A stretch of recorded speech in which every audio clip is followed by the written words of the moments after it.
Haleluya, shalom saudara-saudara. Saya percaya kita masih terus on track, semangat belajar tentang pemuritan. Nah saudara, kita mau datang kepada Tuhan, menyembah Dia dalam roh dan kebenaran.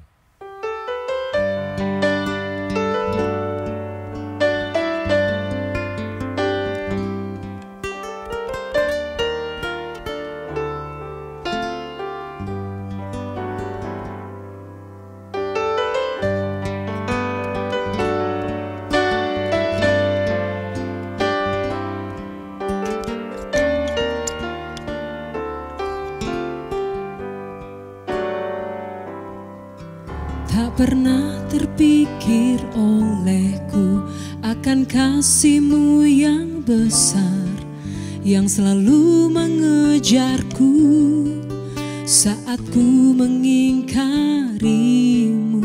Tak terlintas di hatiku betapa diriku berharga, hidupku melebihi segala yang Kau ciptakan.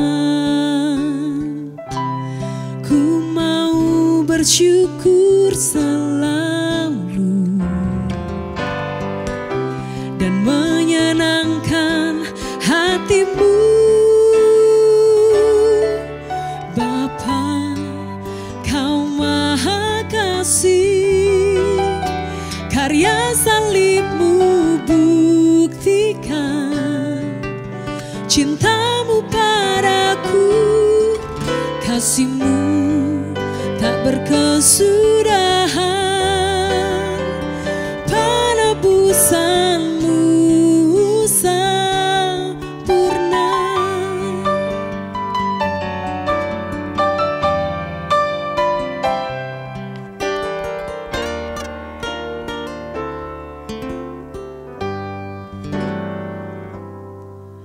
Tak pernah terpikir olehku akan kasih-Mu yang besar, yang selalu mengejarku saat ku mengingkari-Mu. Tak terlintas di hatiku betapa diriku berharga, hidupku melebihi segala yang Kau ciptakan.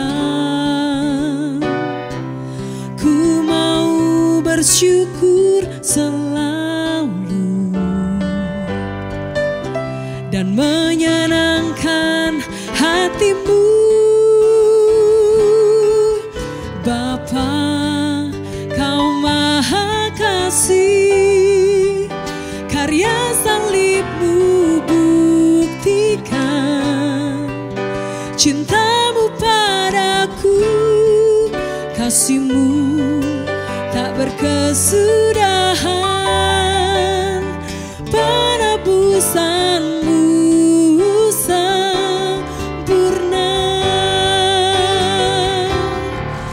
Bapa, Kau Maha Kasih, karya salib-Mu buktikan cinta-Mu padaku. Kasih-Mu tak berkesudahan, penebusan-Mu sempurna, pengorbanan-Mu sempurna, penebusan-Mu sempurna.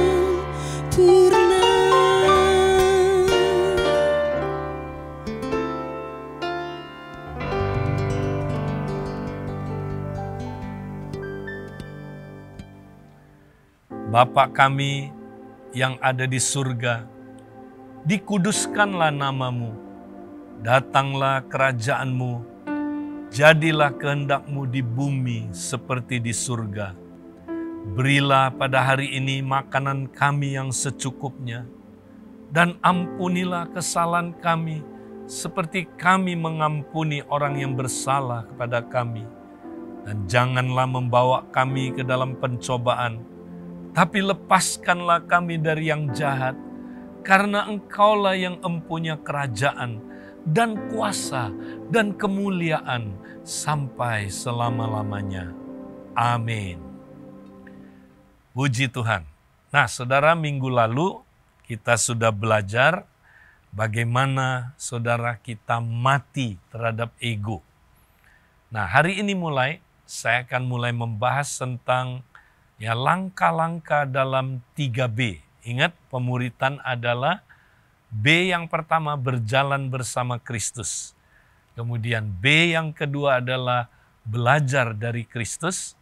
Dan B yang ketiga, saudara, adalah berubah serupa Kristus. Nah, hari ini kita akan khusus memfokuskan diri belajar tentang B yang pertama, saudara. Bagaimana kita berjalan bersama Kristus setiap hari. Ingat, saudara, 3B ini kita praktekkan dan alami setiap hari. Jadi B yang pertama itu langkah yang pertama yang penting sekali kalau kita mau, saudaraku, lanjut B2 dan B3. Jadi B yang pertama ini dulu kita mesti, saudara, praktekkan dengan konsisten setiap hari. Nah, saudara, kita mau lihat dulu, saudara, bahwa betapa pentingnya, saudara, kita mengikut Yesus setiap hari. Di dalam Kolose, pasal yang kedua, ayat 6 sampai dengan ayat yang ke-7, nah, saya mau bacakan dalam, saudara, terjemahan Alkitab yang mudah dibaca, saudara. Nah, kita lihat demikian di dalam ayat yang ke-6. Kamu sudah menerima Yesus Kristus sebagai Tuhan. Jadi kita sudah terima Yesus Kristus sebagai Tuhan, saudara. Nah, lalu nasihat firman dikatakan begini, jadi teruslah hidup mengikutinya.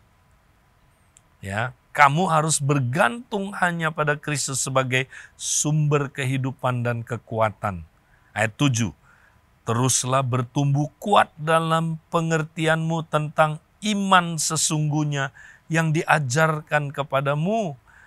Dan jangan berhenti mengucap syukur kepada Allah.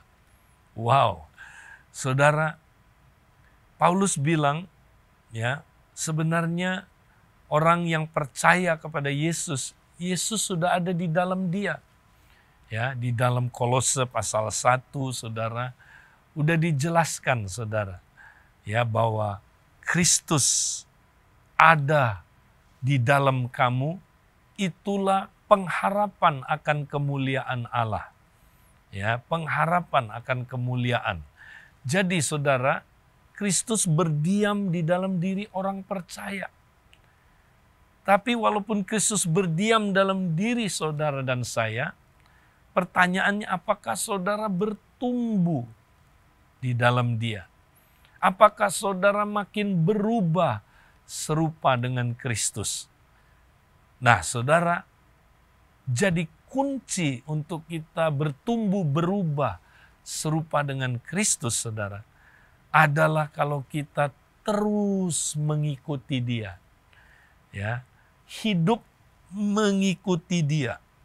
Itu terjemahan mudah dibaca, saudara, Kita mesti terus hidup mengikuti dia. Artinya apa, saudara? Kita mesti berjalan bersama dengan Kristus setiap hari, saudara. Ini penting sekali. Nah, saudara, bagaimana caranya supaya kita bisa berjalan bersama dengan Kristus, mengikuti dia? Nah, ingat, saudara, kita mesti tahu dulu di dalam perjanjian lama maupun sebelum Kristus bangkit dari kematian, yaitu pada zaman rasul-rasul dulu hidup, saudara, bersama Yesus, mereka benar-benar mengikut Yesus secara fisik. Karena Yesus itu seorang pribadi yang bisa dilihat, disentuh, diajak ngobrol, diikuti secara fisik. Nah, saudara, tapi sekarang Yesus tidak lagi, saudaraku, ya nampak secara fisik di depan kita, saudara. Bisa kita sentuh saat ini, saudara, dan kita bisa ikut dia secara fisik sebagai guru kita. Nah, saudara, jadi sekarang cara kita ikut Yesus ya berbeda dengan saudaraku cara waktu zaman itu murid-murid ikut Yesus. Murid-murid ikut Yesus itu secara fisik. Nah, kita sekarang, saudara, karena Yesus, ya saudaraku, tidak lagi menampakkan dirinya secara fisik yang bisa kita sentuh dan kita jamah dan kita ikuti, saudara, maka kita tidak ikut Yesus secara fisik. Jadi kita sekarang ikut Yesus, saudaraku, secara rohani. Ya, kita ikut dia. Bagaimana kita bisa ikut Yesus, saudara? Ya, kita bisa ikut Yesus kalau kita sadar akan kehadirannya, saudara. Kenapa? Karena dia ada di dalam kita sekarang, saudara. Nah, Yesus itu sekarang ada di dalam kita. Berarti guru kita, saudara, ya, ada di dalam kita. Maka supaya bisa pemuritan, kita mesti sadar akan hadiratnya, dan kemudian kita bisa belajar dari dia, saudara. Kemudian saudara kita bisa jadi serupa seperti dia. Nah, bagaimana kita bisa, saudara, sadar kehadiran Tuhan dalam diri kita? Ya, memang kita percaya Yesus ada dalam diri kita, saudara. Tapi pertanyaannya, kita sadar enggak dia hadir di dalam hidup kita? Nah, puji Tuhan, saudara. Ya, kita mempunyai seorang penolong, yaitu Roh Kudus yang diutus, saudara. Dia diutus, ya, untuk berdiam dalam diri kita, menyertai kita, supaya kita bisa sadar akan kehadiran Tuhan Yesus di dalam diri kita. Ya, kita bisa sadar Allah berdiam dalam diri kita, saudara.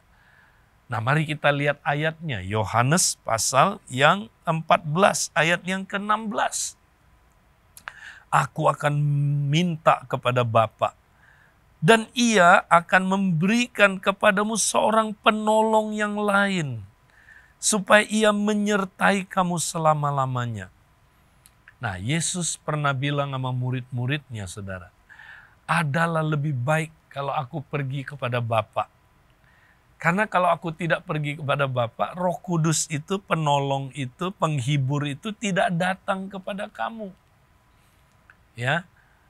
Jadi saudara, adalah lebih baik kalau Roh Kudus datang.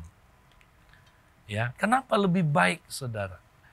Ya, nah ada orang berpikir gini, waduh, kalau saya bisa ikut Yesus secara fisik ya, kayak murid-murid ikut Yesus, kan luar biasa. Ya, guru kita bisa disentuh, bisa diikuti secara fisik, bisa diajak ngobrol, dia bisa ngomong sama kita. Ya, pemuritannya kan bagus. Pemuritannya sempurna. Tapi Yesus bilang enggak, saudara. Adalah lebih baik kalau dia pergi kepada Bapa dan Roh Kudus diutus, saudara. Kenapa? Karena waktu dulu, saudara, Yesus berada di luar murid-muridnya. Tapi ketika Roh Kudus datang, saudara, ya, Roh Kudus itu membawa Allah, ya, berdiam di dalam diri kita, hadir dalam diri kita. Jadi sekarang guru kita, saudara, rabi kita ada di dalam kita. Nah, itu melalui pekerjaan Roh Kudus, saudara. Jadi dengan berdiamnya Roh Kudus, saudara, ya, itu artinya Allah Tritunggal itu, ya, berdiam di dalam kita, saudara. Yesus guru besar kita berdiam dalam diri kita. Bukankah itu lebih baik, saudara? Kalau dulu murid-murid mau pemuritan, saudara, Yesus itu masih dalam bentuk, ya, tubuh fisik seperti kita, terbatas. Ya, kadang-kadang Yesus kalau pergi, murid-murid bingung. Ya, jauh dari gurunya, saudara. Ketika gurunya tidur di buritan, tidur di kapal itu, saudara. Murid-murid kelimpungan ketika menghadapi badai. Ya, ketika saudaraku Tuhan Yesus jauh dari mereka, ya mereka bingung, saudara. Karena gurunya, ya saudaraku, tidak terus-menerus tinggal bersama mereka. Tapi sekarang, lewat kehadiran Roh Kudus, guru kita, saudara, ada bersama kita. Ya, di dalam kita. Wow, berarti kita bisa pemuritan 24 jam, saudara. Nah, ini yang kita nggak sadar, saudara. Ya, jadi dengan berdiamnya Roh Kudus di dalam diri kita, maka kita, saudara, ya bisa pemuritan. Karena Roh Kudus itu, saudara, disebut penolong yang lain. Nah, artinya apa, saudara? Ya, dia adalah pribadi yang lain dari Tuhan Yesus, tapi dia punya fungsi yang sama, saudara. Ya, yaitu dia mau memuridkan kita. Dia itu guru.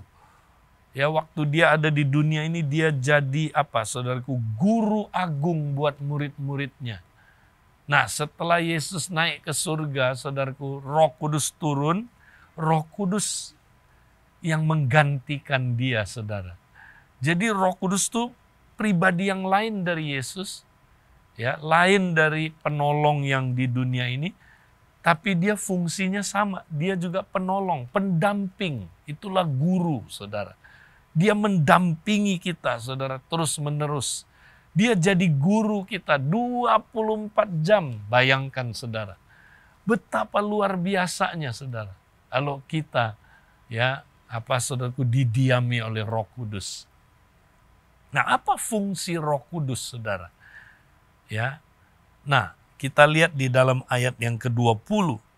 Pada waktu itulah, pada waktu apa? Roh Kudus berdiam dalam diri kamu. Pada waktu itulah kamu akan tahu. Wow, tahu di sini bukan cuma pengetahuan otak.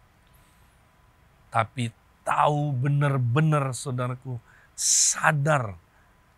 Ya, sadar. Taunya ini bukan hanya otak kiri, pengetahuan aja, tapi otak kanan juga, saudara. Ya, sadar betul-betul bahwa aku di dalam Bapakku, dan kamu di dalam aku, dan aku di dalam kamu. Wow, saudara, dengan hadirnya Roh Kudus, saudara, kita bisa tahu Bapa dan Yesus itu satu, tapi juga, ya, kita ada di dalam Yesus, Yesus ada di dalam kita. Itu fungsi Roh Kudus. Berarti Roh Kudus membuat kita sadar terus, saudara. Guru agung kita ada di dalam kita. Ya, aku tidak pernah ditinggalkan oleh guru agung saya, Tuhan Yesus. Ya, jadi kita tiap hari bisa apa, saudara? Berjalan bersama Kristus. Karena Roh Kudus membuat kita sadar akan hadiratnya. Ya, kita bisa sadar akan hadiratnya. Bukan hanya sadar akan hadiratnya, saudara. Ya, kita bisa terus, ya, berkomunikasi sama Kristus yang ada dalam diri kita. Ya, Roh Kudus membuat kita bisa mempraktekkan yang namanya coram Deo, saudara. Nah, coram Deo itu adalah bahasa Latin yang artinya coram, artinya, ya, di hadapan. Ya, di hadapan wajah. Itu coram. Deo artinya Allah. Jadi coram Deo artinya di hadapan wajah Allah. Ya, itu adalah istilah lain dari, ya, hidup di hadiratnya Allah. Nah, R.C. Sproul, saudara, memberi definisi ini bagus sekali. Coram Deo artinya hidup di hadirat Allah, di bawah otoritas Allah, untuk kemuliaan Allah. Saudara, jadi sejak Yesus, ya, tinggal dalam diri kita, lewat Roh Kudus berdiam dalam diri kita, kita bisa praktek coram Deo, saudara. Apa itu? Hidup selalu di hadiratnya, di bawah otoritasnya, dan untuk kemuliaannya. Nah, jadi saudara, pekerjaan Roh Kudus membuat kita bisa apa, saudara? Selalu sadar akan hadiratnya, ya, dan kita bisa terus berkomunikasi dengan Roh Kudus dua arah atau berdialog, ya, berdialog dengan Tuhan dua arah, saudara. Nah, ini saudaraku penting sekali. Jadi berjalan bersama Yesus, saudara, ya, itu harus kita praktekkan lewat pertolongan Roh Kudus. Ya, kalau kita saudaraku terus ya dipimpin Roh Kudus, kita hidup dalam Roh, maka kita akan sadar terus akan hadiratnya, saudara.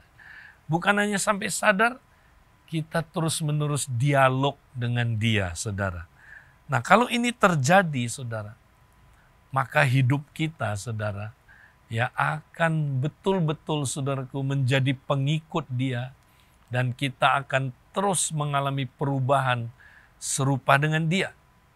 Nah, saudara, saya mau bacakan satu ayat lagi, saudara, ya, supaya kita, saudaraku, mengerti bagaimana kita hidup berkoram deo, ya, di hadapannya, saudara.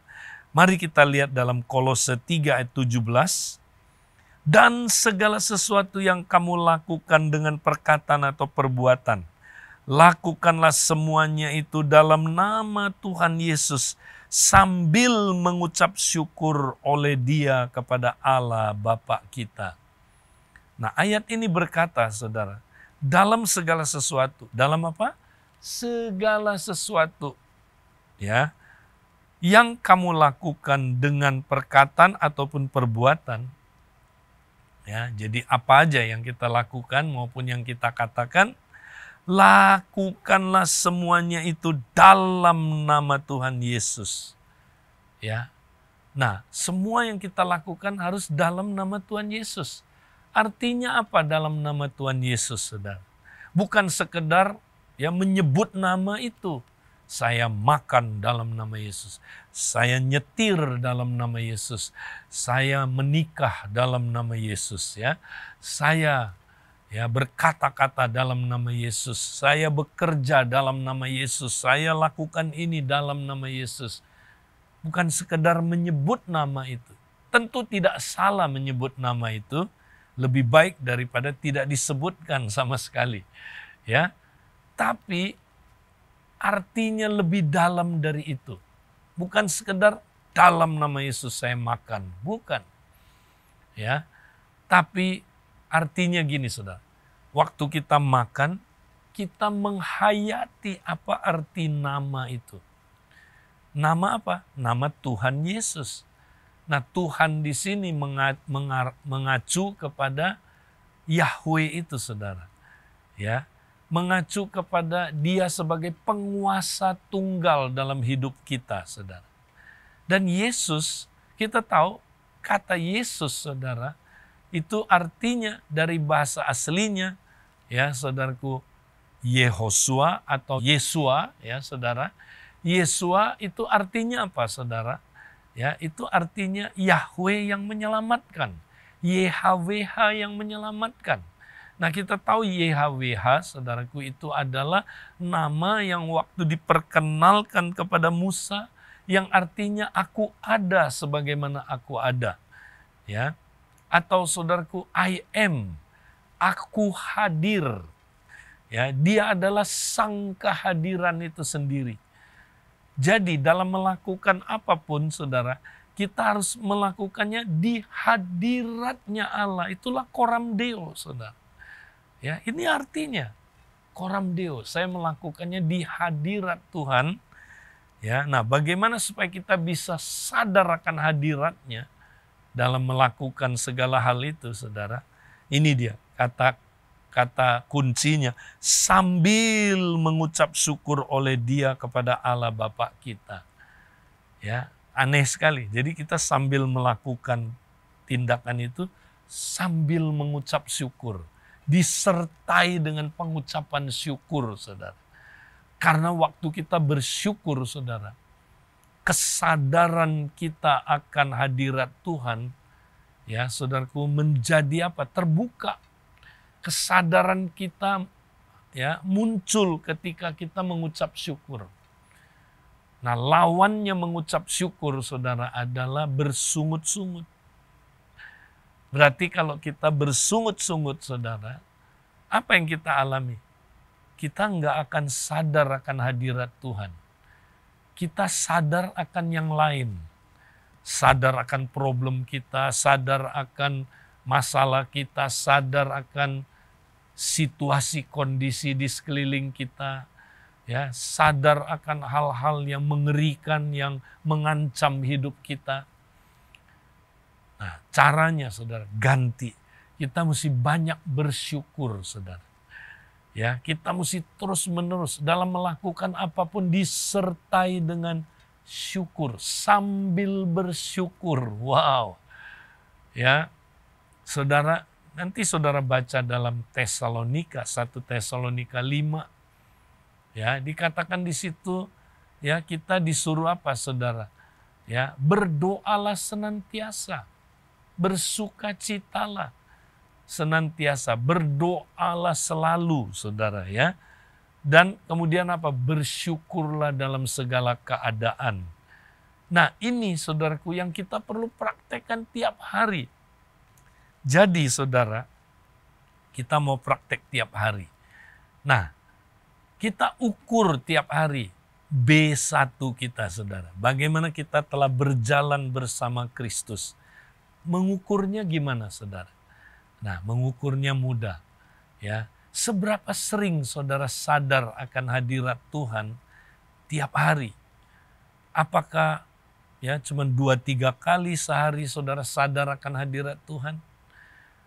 Waktu saya awal-awal, saudaraku, praktek ini, ya, saya kaget, ternyata, saudara, saya sehari itu cuman ya bisa dihitung sama jari saya sadar akan hadirat Tuhan. Saya lebih banyak sadar akan hadirat problem saya. Hadirat apa, saudaraku, masalah saya. Saya lebih banyak sadar akan situasi kondisi hidup saya. Saya lebih banyak sadar akan hal-hal yang saya khawatirkan, saudara. Tapi Tuhan, ya, bisa dihitung sama jari berapa kali sehari saya sadar akan Dia. Nah, itu kita perlu evaluasi tiap hari. Ya, kemarin bagaimana kesadaran saya akan hadirat Tuhan? Ya, aduh, terlalu sedikit. Berarti hari ini saya perlu tingkatkan. Besok lebih meningkat lagi, saudara. Nah, itu pertama, kita evaluasi tiap hari. Ya, sejauh mana kita sadar akan hadirat Tuhan. Nah, yang kedua, saudara, sejauh mana kita berdialog sama Tuhan. Nah, ini penting. Ya, sampai kita mencapai constant dialogue with God. Ya, saudara, Tuhan itu pribadi. Ya, Dia ingin berkomunikasi sama kita. Ya, Alkitab bilang berdoalah senantiasa. Nah, saya suka kata doa, saudara. Doa itu bukan monolog, kita ngomong sama Tuhan aja, tapi Tuhan juga ngomong sama kita. Ya, jadi saudara, doa, ya, saya simpulkan DOA akronimnya. Dialog antara orang dan Allah, ya. Nah, itu dia. Kita dialog terus, saudara. Nah, ini yang luar biasa. Saudara, kita mesti latih lewat pertolongan Roh Kudus. Kita nanti bisa terus-menerus dialog sama Dia, saudara. Kita bersyukur, ya, ngobrol sama Dia. Ya, lewat syukur kita ngomong sama Dia. Dan Dia akan berbicara sama kita, saudara. Nah, Tuhan seringkali, ya, Dia nggak ngomong kata-kata langsung kepada kita, enggak, saudara. Tapi Tuhan mengingatkan kita akan firman-Nya, saudara. Tuhan apalagi, saudaraku, ya, Dia memberikan prinsip-prinsip firman dalam diri kita. Dia beri kita hikmat, Dia beri kita pengertian. Ya, jadi ini komunikasi terus, saudara. Ingat, Dia bukan hanya, saudaraku, ya, seorang saudaraku, pribadi yang menemani kita, tapi Dia juga counselor, saudara, mighty counselor. Dia mau memberi kita nasihat bagaimana kita hidup, berjalan tiap hari menjadi serupa seperti Dia. Nah, mari saudaraku, kita praktek ini. Itulah pemuritan. Ya, pemuritan adalah kita berjalan setiap hari bersama dengan Kristus. Ya, selamat kita mempraktekannya setiap hari. Tuhan memberkati saudara. Amin.